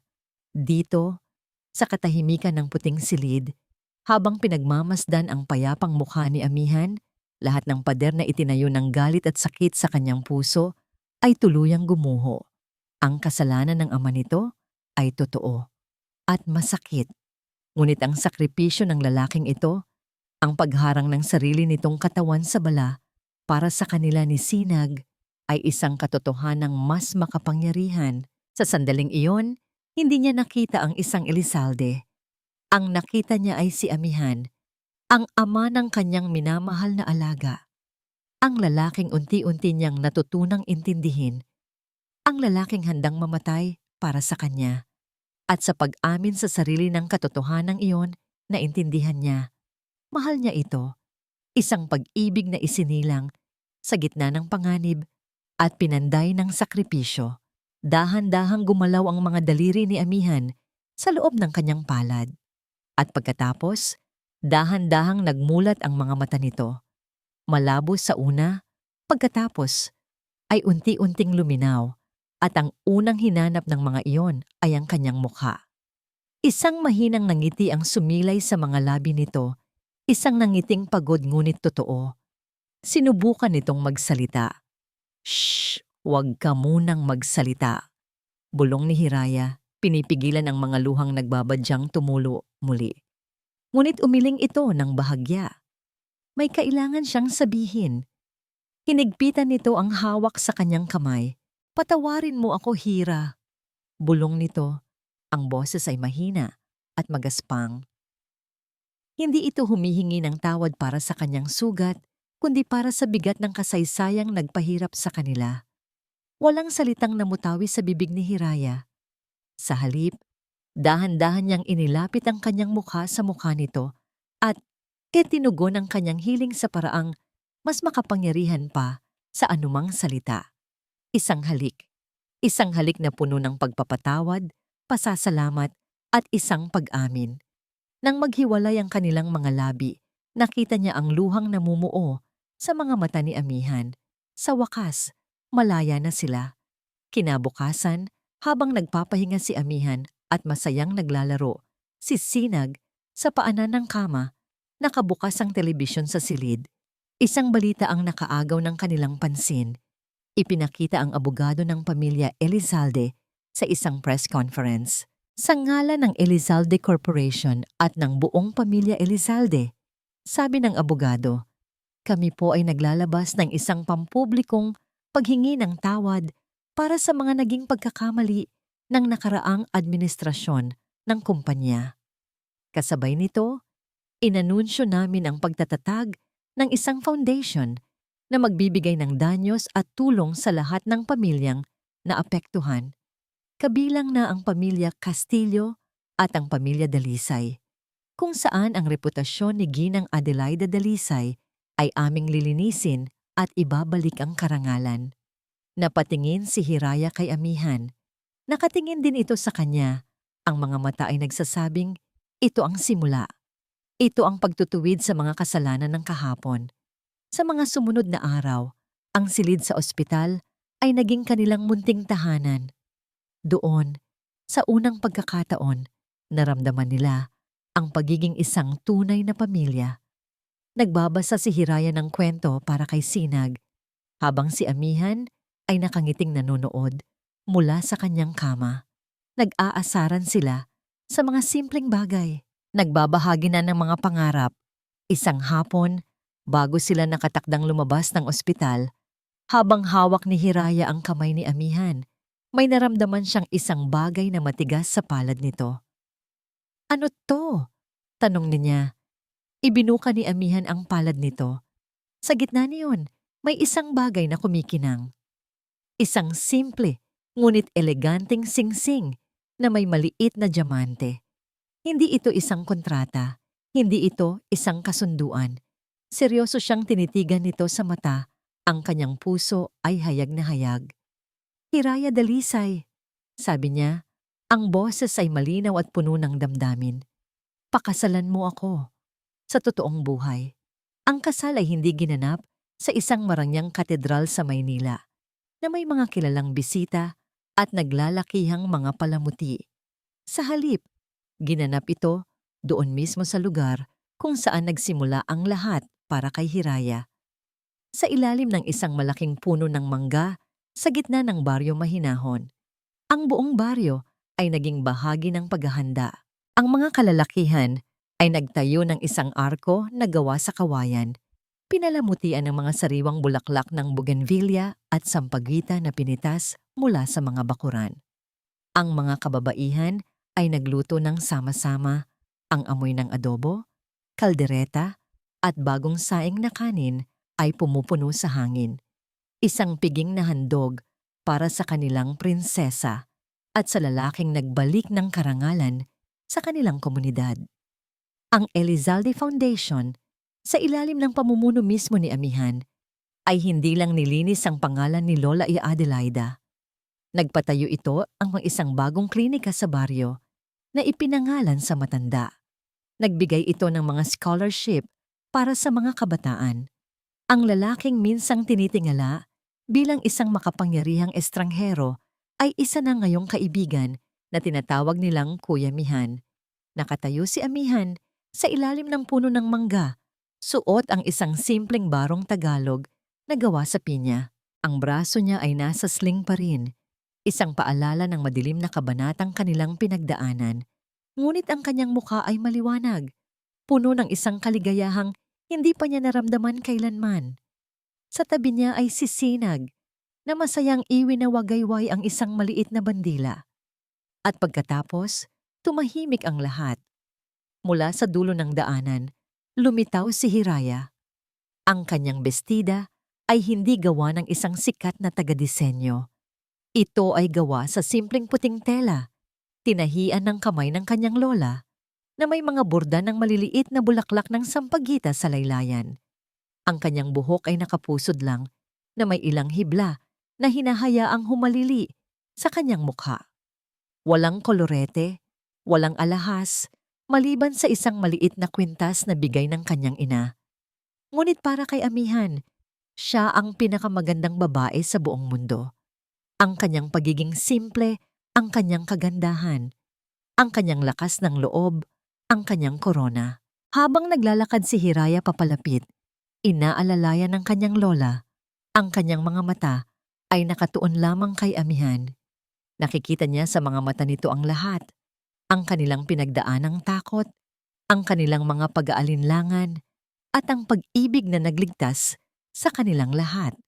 Nang makarating siya sa harapan, kinuha ni Amihan ang kanyang kamay, ang pari ng baryo, isang matandang lalaki na may mabait na ngiti, ang nagsimula ng seremonya.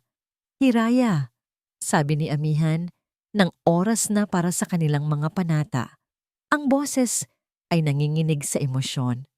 Dumating ka sa buhay ko na parang isang anino, isang tagalinis.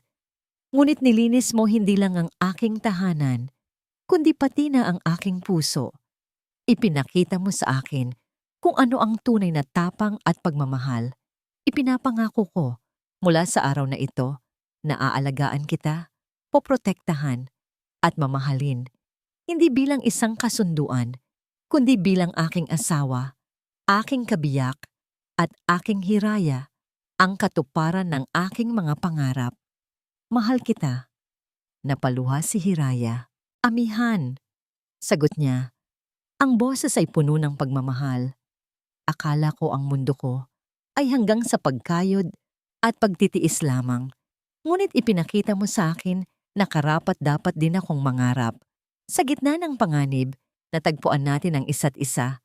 Ipinapangako kong mamahalin ka, susuportahan, at mananatili sa iyong tabi sa hirap at ginhawa. Ikaw at si Sinag ang aking pamilya. Kayo ang aking tahanan. Mahal kita. Isinuot nila ang mga simpleng singsing sa isa't isa. At nang sabihin ng pari, maari mo nang halikan ang iyong nobya. Ang halik nila ay hindi na pilit o ilag. Ito ay isang halik na puno ng pangako at kagalakan, sinilyuhan, ng palakpakan at hiyawan ng buong baryo. Ang pagdiriwang ay tumagal hanggang sa paglubog ng araw. Nakihalubilo si Amihan sa mga tao, nakipagkwentuhan at nakikain gamit ang kamay, na tila hindi isang bilyonaryo kundi isang matagal ng kaibigan. Nang magsimula ang sayawan sa ilalim ng mga nakasabit na ilaw, hinila niya si Hiraya sa gitna. Habang dahan-dahan silang sumasayaw sa isang lumang awit ng pag-ibig, ibinulong niya, "Masaya ka ba, Mrs. Elizalde?" Ngumiti si Hiraya, isang ngiting abot tenga. "Sobra, Mr. Elizalde. Sobra." Ilang buwan ang lumipas. Ang buhay sa Hacienda de la Esperanza ay payapa na. Ang mga anino ng nakaraan ay napalitan na ng liwanag. Isang umaga, habang nag-aalmusal sila sa hardin, napansin ni Amihan na tila matamlay si Hiraya at laging nahihilo. "Okay ka lang ba, mahal?" Tanong niya, puno ng pag-aalala. Tumingin si Hiraya sa kanya, pagkatapos ay kay Sinag na masayang naglalaro sa damuhan. Isang kakaibang kislap ang nasa kanyang mga mata, isang halo ng kaba at hindi maipaliwanag na saya. Inabot niya ang kamay ni Amihan at inilagay ito sa kanyang tiyan. "Okay lang ako," sabi niya. Isang malawak na ngiti ang unti-unting sumilay sa kanyang mga labi. "Kami, okay lang kami." 5 taon ang lumipas. Ang Hacienda de la Esperanza ay hindi na isang malamig na mansyon na puno ng mga lihim. Isa na itong tahanan, puno ng tawanan at ng yabag ng maliliit na mga paa. Isang maaraw na umaga, nakatayo si Hiraya sa balkonahe, hawak ang isang tasa ng mainit na kape. Mula doon, tanaw niya ang hardin. Hindi na ito perpektong nakatabas at formal. May mga bahagi na itong tinamnan niya ng mga halamang gamot, katulad ng hardin ng kanyang lola. Sa gitna ng damuhan, ang kanyang asawang si Amihan ay nakikipaghabulan sa 2 bata. Si Sinag, na ngayon ay isang masiglang 7 taong gulang, at ang kanilang 4 na taong gulang na anak na babae, si Tala. Ang pangalan ay pinili ni Hiraya, Tala, na nangangahulugang bituin, dahil para sa kanya, ang anak niyang babae ang nagniningning na paalala na kahit sa pinakamadilim na gabi, laging may liwanag at pag-asa. "Mama, taya si Papa," sigaw ni Tala. Ang tawa nito ay parang musika sa pandinig ni Hiraya. Napangiti siya. Ito ang kanyang buhay ngayon. Isang buhay na hindi niya kailanman pinangarap, dahil ang mga pangarap niya noon ay sapat na para lamang makaraos sa araw-araw. Hindi niya alam na maari pala siyang magkaroon ng ganito kasaya. Hindi na siya ang dating Hiraya Dalisay, ang tagalinis na laging nakayuko. Ngayon, kilala siya bilang Ginang Hiraya Elizalde, ang tagapagtatag ng Hiraya Foundation, isang organisasyong tumutulong sa mga mahihirap na komunidad sa pamamagitan ng pagbibigay ng libreng serbisyong medikal gamit ang pinagsamang tradisyonal na herbal medicine at modernong siyensya. Ang klinika sa Baryo Mahinahon ay ang una lamang sa marami pang kanyang naitayo sa buong bansa. Iginalang siya ng mga tao, hindi dahil sa kanyang apelyido, kundi dahil sa kanyang puso. Natagpuan niya ang kanyang Hiraya, ang katuparan ng kanyang mga pangarap, hindi sa yaman, kundi sa kakayahang tumulong sa kapwa. Malalim yata ang iniisip ng mahal ko. Isang pamilyar na boses ang bumulong sa kanyang likuran. Ipinulupot ni Amihan ang kanyang mga braso sa baywang ni Hiraya at ipinatong ang baba nito sa kanyang balikat. "Iniisip ko lang kung gaano kalayo na ang narating natin," sagot ni Hiraya. Isinasandal ang ulo sa dibdib nito. "Malayo," pagsang-ayon ni Amihan. "Pero bawat hakbang, bawat pagsubok ay sulit dahil dinala ako nito sa'yo." Isang hapon, isinama nila ang mga bata sa sementeryo. Hindi ito isang malungkot na pagbisita. Nagdala sila ng mga puting bulaklak at inilagay ito sa puntod ni Clarice. "Sino po siya, Mama?" Tanong ni Tala. Hinaplos ni Hiraya ang buhok ng anak. Siya ang unang anghel na nagbantay kay Kuya Sinag mo. Sagot niya ng may ngiti. Tumingin siya kay Amihan at sa kanilang mga mata, nagkaroon sila ng isang tahimik na pag-uusap. Isang pag-uusap ng pasasalamat para sa nakaraan na, kahit gaano kasakit, ay naging bahagi ng tulay na nagdugtong sa kanila. Paglubog ng araw, umupo ang buong pamilya sa damuhan ng kanilang hardin. Pinapanood ang pagkulay kahel ng kalangitan. Niyakap ni Sinag ang kanyang ama, habang si Tala naman ay nakakandong kay Hiraya. Papa, kwentuhan mo kami, sabi ni Sinag. Ngumiti si Amihan. Sige, may isang kwento tungkol sa isang malungkot na hari na nakatira sa isang malaking palasyo. At may isang matapang na tagapag-alaga na dumating para iligtas ang prinsipe. Dugtong ni Hiraya, nakikitawa. Habang nagkukwento si Amihan, hinigpitan niya ang yakap kay Hiraya. Ibinulong niya sa tenga nito ang mga salitang paulit-ulit niyang sinasabi sa loob ng 5 taon. Mga salitang hindi siya magsasawang sabihin habang buhay. Natupad mo ang Hiraya ng puso ko. At sa ilalim ng papalubog na araw, sa gitna ng kanilang munting pamilya, nahanap ni Hiraya ang tunay na kahulugan ng kanyang pangalan. Ang Hiraya ay hindi lamang tungkol sa pag-abot ng pangarap. Ito ay tungkol sa paghahanap ng kaligayahan sa mga lugar na hindi mo inaasahan at sa pagiging katuparan ng pangarap ng taong pinakamamahal mo. Ang kanilang kwento ay hindi isang fairy tale. Ito ay masigit pa.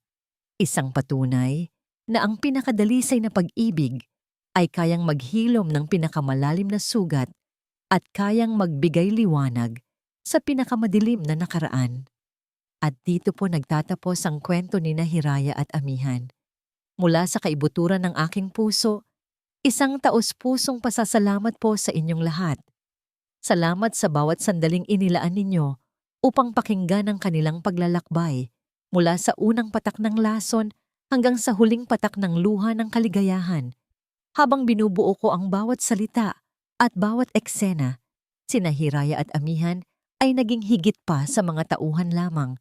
Sila ay naging tinig ng katatagan, ng pag-asa at ng di matatawarang lakas ng isang pusong nagmamahal. Ninais kong ibahagi sa inyo ang isang salalaysay na magpapatunay na ang kabayanihan ay hindi nangangailangan ng baluti o espada. Kung minsan, ito ay nasa anyo ng isang simpleng pagmamalasakit.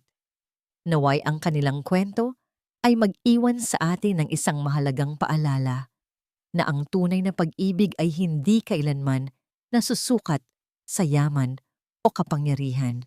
Ito'y matatagpuan sa isang simpleng kabutihan, sa tapang na magpatawad sa mga kasalanan ng kahapon, at sa pag-asang laging may liwanag na naghihintay pagkatapos ng dilim.